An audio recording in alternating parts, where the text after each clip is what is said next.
Hello friends, સ્વાગત છે અમારી ચેનલ ઓલવેઝ હેપીમાં. તો મિત્રો, આજે આપણે જોઈશું 28 સપ્ટેમ્બર 2018ના કરંટ અફેર્સના પ્રશ્નો. તો મિત્રો, સૌપ્રથમ જો આપણે અમારી ચેનલ ઉપર નવા હોય તો પ્લીઝ અમારી ચેનલને સબસ્ક્રાઈબ કરી દેજો અને બેલ આઇકનને દબાવી દેજો, જેથી કરીને આવનારી હરેક વિડીયોની નોટિફિકેશન સૌપ્રથમ આપને મળી રહે. સબસ્ક્રાઈબ કરવા માટે નીચે લાલ કલરનું સબસ્ક્રાઈબ કરવાનું લખેલું બટન હશે, તેના ઉપર ક્લિક કરી દેજો, જેથી આવનારા હરેક વિડીયોની નોટિફિકેશન તમને સૌપ્રથમ મળશે. તો ચલો મિત્રો, જોઈએ આજના કરંટ અફેર્સના પ્રશ્નો 28 સપ્ટેમ્બર 2018ના. તો મિત્રો, આ રહ્યા આપણા આજના કરંટ અફેર્સના પ્રશ્નો. તો જોઈએ પહેલો પ્રશ્ન. વડાપ્રધાન મોદી અને મેક્રોનને મળ્યો યુએનનો ચેમ્પિયન ઓફ અર્થ એવોર્ડ. મિત્રો, તમને ખબર જ હશે, અત્યારે ન્યૂઝ ઉપર છાપામાં દરેકમાં આવી ગયું છે કે વડાપ્રધાન મોદી અને મેક્રોનને મળ્યો યુએનનો champion of earth award. Emmanuel Macron એ ફ્રાન્સના પ્રમુખ છે. આ એવોર્ડ પર્યાવરણમાં પરિવર્તનીય પહેલ કરવા માટે મળ્યો છે. તો જેમાં ફ્રાન્સના પ્રમુખને મળે છે એવોર્ડ, અને આપણા વડાપ્રધાન નરેન્દ્રભાઈ મોદીને પણ મળે છે, જે પર્યાવરણ માટે જે પર્યાવરણમાં જે પરિવર્તન થઈ રહ્યું છે એના માટે પરિવર્તન કરવા માટે જે પહેલ કરી છે, એમાંથી આપણા વડાપ્રધાન મોદી એટલે કે ભારતને પણ ચેમ્પિયન ઓફ અર્થ એવોર્ડ મળે છે. બીજો પ્રશ્ન છે, આધાર કાર્ડ બાબતે સુપ્રીમનો ઐતિહાસિક નિર્ણય કરવામાં આવ્યો.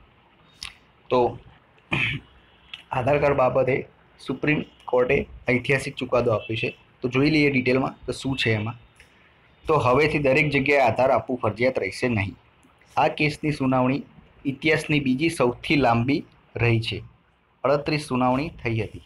મતલબ કે કેસ લાંબો ચાલ્યો છે નહીં, પણ એની જે સુનાવણી થઈ 38 વખત આ કેસની સુનાવણી થઈ છે, એટલે કે લાંબામાં લાંબી, ઇતિહાસની બીજી સૌથી લાંબી સુનાવણી રહી છે.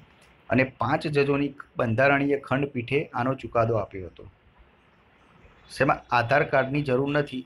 સુપ્રીમ કોર્ટ મુજબ શામાં આધાર કાર્ડની જરૂર નથી, તો એ જોઈએ આપણે. તો હવેથી મોબાઈલ અને બેંક એકાઉન્ટ લિંક કરવા માટે આધાર કાર્ડની જરૂરિયાત રહેતી નથી. શાળાના બાળકો માટે 6 થી 14 વર્ષના દરેક બાળક માટે આધાર કાર્ડ પહેલાં ફરજિયાત હતું કે ભાઈ આધાર કાર્ડ આપો પ્રવેશ વખતે. હવે એ આધાર કાર્ડ આપવાની જરૂર નથી. પછી CBSE, UGC અને નીટમાં પણ એ આધાર કાર્ડની જરૂર નથી. એના પછી જે પાન કાર્ડ તેમજ RT રિટર્ન ભરતી વખતે આધારની જરૂર છે, તેમજ અન્ય સરકારી લાભો લેવા માટે આધારની જરૂર પડશે. બાકી એ સિવાય બીજા કોઈ કામમાં આધાર કાર્ડની જરૂર પડશે નહીં. ત્રીજો, સરકારી નોકરીમાં પ્રમોશન મામલે સુપ્રીમ કોર્ટે આપ્યો મહત્વનો ચુકાદો. રાજ્ય સરકાર પર છોડ્યો નિર્ણય. તો જોઈએ આમાં શું ચુકાદો આપ્યો સરકારી નોકરીમાં પ્રમોશન બાબતે, અને રાજ્ય સરકાર પર શું નિર્ણય છોડ્યો છે. કયા પ્રમોશન બાબતે? કે SC/ST એક્ટમાં જે પ્રમોશન મળે છે એના બાબતે ચુકાદો આપ્યો છે. તો જસ્ટિસ એ નાગરાજના ચુકાદા અંગે વિચારણા કરવાની અરજી કરવામાં આવી હતી, જે આના પહેલાં નાગરાજના કેસમાં જે ચુકાદો આપવામાં આવ્યો હતો એ ચુકાદામાં ફેરફાર કરવા માટે અરજી કરવામાં આવી હતી, પણ એ અરજી સુપ્રીમ કોર્ટે ફગાવી દીધી છે. અને કોર્ટે 2006ના ચુકાદાને જ માન્ય રાખ્યો છે, અને રાજ્ય સરકાર ઈચ્છે તો પ્રમોશનમાં અનામત આપી શકે છે. તો રાજ્ય સરકાર ઉપર છોડવામાં આવ્યું છે. નેક્સ્ટ, ક્રિમિલિયન નેતાઓ ચૂંટણી લડી શકે.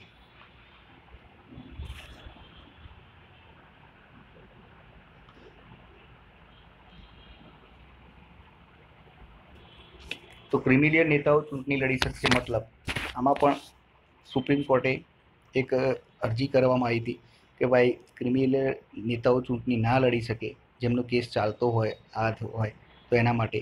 પરંતુ એમાં પણ સુપ્રીમ કોર્ટે એવો નિર્ણય કર્યો છે કે ભાઈ ક્રિમિલિયન નેતાઓના જ્યાં સુધી ચુકાદો ના આવે કેસનો, ત્યાં સુધી એ ચૂંટણી લડી શકે છે, સાબિત ના થાય ત્યાં સુધી. અને આમાં સુધારો કરવા માટે સંસદમાં કાયદો બનાવવા માટે પણ સૂચન કરવામાં આવ્યું છે કે ભાઈ ક્રિમિનલ નેતાઓની સંખ્યા ઘટે એટલા માટે સંસદમાં કાયદો બનાવવા માટે પણ સુપ્રીમ કોર્ટે સૂચન આપવામાં આવ્યું છે. નેક્સ્ટ છે, પ્રાથમિક સ્કૂલોમાં ધોરણ 3 થી 5માં 1 ઓક્ટોબરથી તાસ પદ્ધતિ શરૂ કરાશે. તો ભાઈ 1 ઓક્ટોબરથી અત્યાર સુધી 6 થી 8માં તાસ પદ્ધતિ હતી, 3 થી 5માં તાસ પદ્ધતિ નહોતી.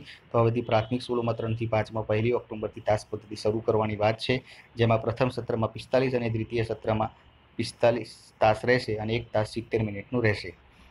નેક્સ્ટ, સુપ્રીમ કોર્ટનો ચુકાદો, મહિલાઓને સબરીમાલા મંદિરમાં પ્રવેશની છૂટ.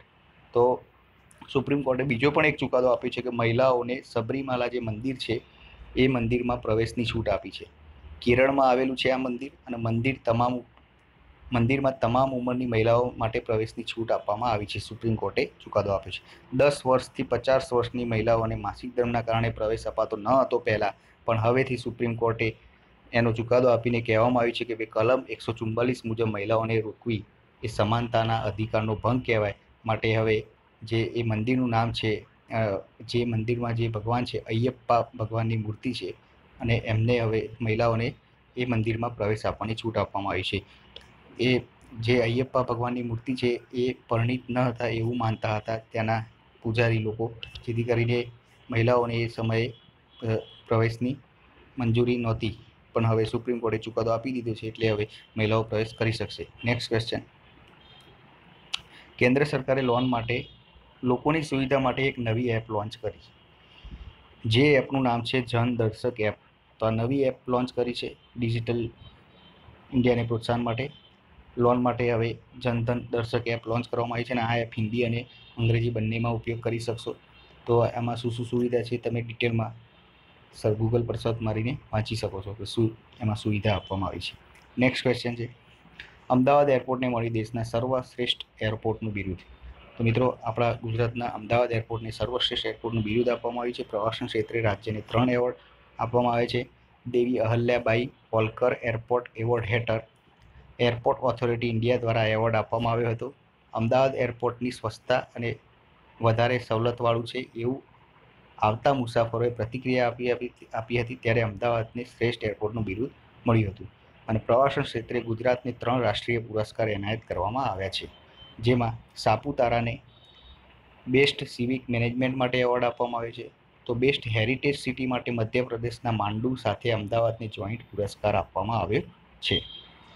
નેક્સ્ટ, લગ્નેતર સંબંધોથી પતિ પત્ની છૂટા થઈ શકે, પરંતુ વ્યભિચાર ઘણી સજા ના થઈ શકે. સુપ્રીમે કલમ 497 રદ કરી હતી. મિત્રો, આજે સુપ્રીમે જે ચુકાદો આપ્યો છે એમાં એવું કહેવામાં આવ્યું છે કે ભાઈ લગ્નેતર સંબંધો મતલબ લગ્ન કર્યા પછી કોઈ પતિ યા પત્નીને બીજા કોઈની જોડે અફેર હોય તો પતિ પત્ની છૂટા થઈ શકે, પરંતુ એ વ્યભિચાર ગણી તેને સજા ના થઈ શકે. આવું સુપ્રીમ કોર્ટે ચુકાદો આપ્યો છે, અને જેને કલમ 497 જે કલમ હતી એને રદ કરવામાં આવી છે. તો આ કાયદાનો અંત આવતા પુરુષોને પણ વ્યભિચાર કેસમાં સજા નહીં થાય.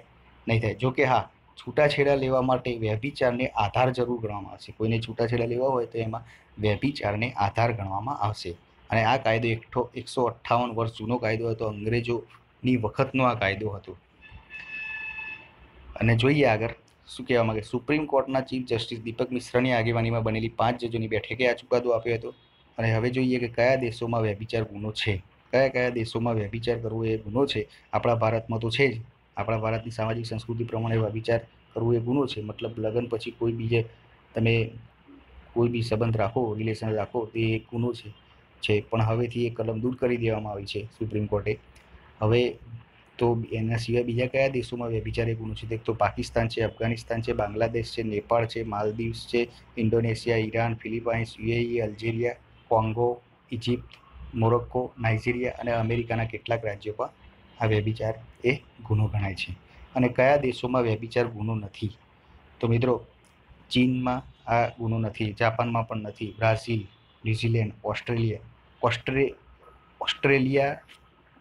નહીં મિત્રો, સોરી ભૂલ થઈ ગઈ છે, ઓસ્ટ્રેલિયા નહીં મિત્રો, થોડી ભૂલ થઈ છે, ઓસ્ટ્રેલિયા અને સ્કોટલેન્ડમાં આ ગુનો નથી. તો મિત્રો, જો તમને અમારો આ વિડીયો પસંદ આવ્યો અને આ બધા પ્રશ્નો તમને આવનારી એક્ઝામમાં ખૂબ ઉપયોગી થઈ શકે છે, તો સૌપ્રથમ અમારી ચેનલને સબસ્ક્રાઈબ કરી દેજો, જેથી આવનારા હરેક વિડીયોની આપને નોટિફિકેશન મળતી રહે અને આપની તૈયારીમાં મદદરૂપ થઈ શકે. ચલો મિત્રો, જય હિન્દ, જય ભારત.